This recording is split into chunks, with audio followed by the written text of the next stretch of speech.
હવે આ વાણી ભગવાન સિવાય બીજાના ગુણ નહીં ગાય. લાડુદાનજીની શ્રેષ્ઠ કવિ તરીકેની કીર્તિ સમસ્ત ગુજરાતમાં ફેલાઈ ચૂકેલી હતી. આવા મહાન કવિએ ભેખ લઈ લીધો છે, વાત સર્વને આશ્ચર્ય પમાડી રહી હતી. કંઈક રાજા મહારાજાઓ એમને પોતાના રાજકવિ તરીકે નીમવા માંગતા હતા, પરંતુ આ બધી જ મોહમાયા હવે બ્રહ્માનંદ સ્વામીના મનમાંથી ઉતરી ચૂકી હતી. વડોદરા નરેશે તો ગામગ્રાસ અને જબરા વર્ષાસનનો પ્રસ્તાવ મૂક્યો હતો. લાડુદાનજીએ સવિનય એ પ્રસ્તાવનો અસ્વીકાર કર્યો હતો અને કહેવડાવ્યું હતું કે હવે તો આ રસના એકમાત્ર પ્રગટ પરબ્રહ્મ પુરુષોત્તમ નારાયણના ગુણ ગાશે, રાજા મહારાજાઓના નહીં. ચાતક પ્યાસે મરી જાય પરંતુ સ્વાતિના બુંદ સિવાય અન્ય જળને બોટતું નથી. બ્રહ્માનંદ સ્વામીની આવી જ ચાતકટેક હતી. એમના વૈરાગ્યની ખુમારી અને ભક્તિ અજોડ હતા. પુરુષોત્તમ નારાયણને પામ્યા પછી એમની લોકોત્તર પ્રતિભા સોહાગણ સુંદરી બની ચૂકી હતી. માડી થયા છો મારી રે. ભગવાન શ્રી સ્વામિનારાયણે બ્રહ્માનંદ સ્વામીને વરતાલમાં ભવ્ય મંદિર બાંધવાની આજ્ઞા કરી હતી. સાધન સંપત્તિની ભારે તાણ હોવા છતાં સ્વામીએ પોતાની આગવી સૂઝથી અલૌકિક અને નવ શિખરનું વિશાળ મંદિર તૈયાર કરાવડાવ્યું હતું.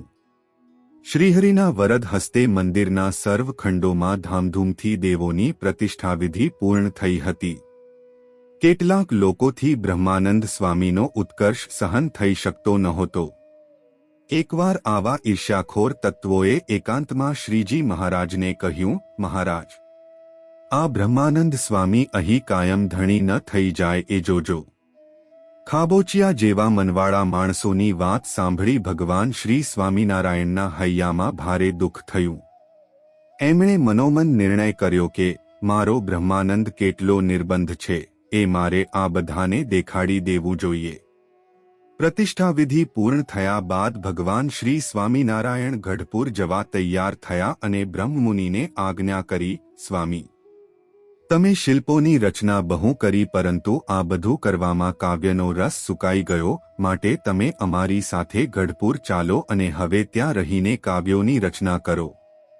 શ્રીજી મહારાજની આ અણધારી આજ્ઞાથી સ્વામી ચોંકી ગયા. એમના મનમાં થયું, આમ કેમ? મારાથી જાણે જાણે અપરાધ થયો લાગે છે, નહીંતર આવી આજ્ઞા ન હોય. સ્વામીને મંદિર છોડવાનું જરાય દુઃખ નહોતું.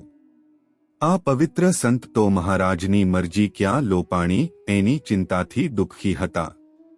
મહારાજની આજ્ઞા થતા વેંત મંદિરના વહીવટ કે વ્યવસ્થાની કોઈ ભલભલામણ કર્યા સિવાય એ નિઃસ્પૃહી અને નિર્બંધ સંત માત્ર પોતાની પૂજાની જોડી લઈને મહારાજ સાથે ચાલી નીકળ્યા. મહારાજ શા માટે નારાજ છે એવો અજંપો સ્વામીના ચિત્તને ઘેરી વળ્યો હતો. અધૂરામાં પૂરું સ્વામી મહારાજના શિગ્રામ પાછળ પાછળ ચાલતા હતા, પરંતુ મહારાજ જાણી જાણીને સ્વામીની ઉપેક્ષા કરી રહ્યા હતા. બોલાવતા પણ નહોતા અને સામું જોતા પણ નહોતા. આમને આમ સંઘ સિંજીવાડા પહોંચ્યો. સ્વામીને આખી રાત ઊંઘ ન આવી. એમના અંતરમાં શ્રીહરિના વર્ષો પહેલાના શબ્દો ગુંજવા લાગ્યા. તમારા લાડુદાનનીમાં આજથી અમે થઈશું. સ્વામીનું વેદનાસભર હૈયું રાતભર વલોવાતું રહ્યું અને એ વલોણાના પરિપાક રૂપે વેદનાભર્યું કીર્તન પ્રગટ થયું. વહેલી સવારે બ્રાહ્મ મુહૂર્તમાં બ્રહ્મમુનિ ઘેરા સ્વરે અને વલોવાતા હૈયે પ્રભાતી ગાવા લાગ્યા. અધમ ઉદ્ધારણ અવિનાશી તારા બિરુદની બલિહારી રે. ગ્રહી બાએ છોડો નહીં ગિરધર, અવિચળ ટેક તમારી રે. ભરી સભામાં ભુદ્રજી તમે, માડી થયા છો મારી રે. બેટાને હેતે બોલાવો, અવગુણ્યા વિસરાવી રે. જેવો તેવો તોય પુત્ર તમારો, અણસમજુ અહંકારી રે.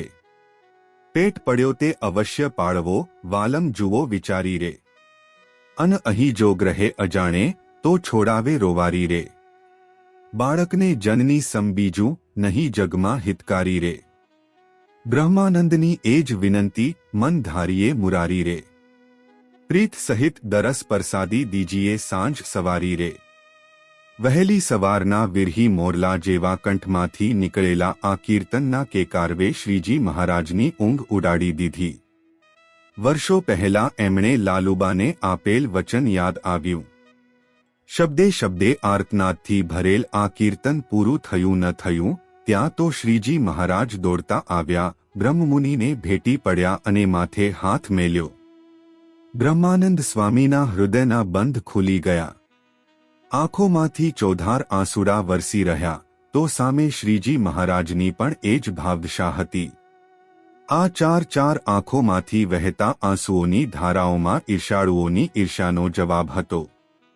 બ્રહ્માનંદ સ્વામી ભગવાન શ્રી સ્વામિનારાયણના સખા ગણાતા. બ્રહ્મમુનિને લાડ લડાવવામાં કાંઈ મણા રાખી નહોતી. એમણે લાલુમાને વચન આપ્યું હતું કે આ લાડુદાનને લાડ અમે લડાવશું. આ વચનને પરિપૂર્ણ કરવામાં મહારાજે કોઈ કસર રાખી નહોતી. જય શ્રી સ્વામિનારાયણ.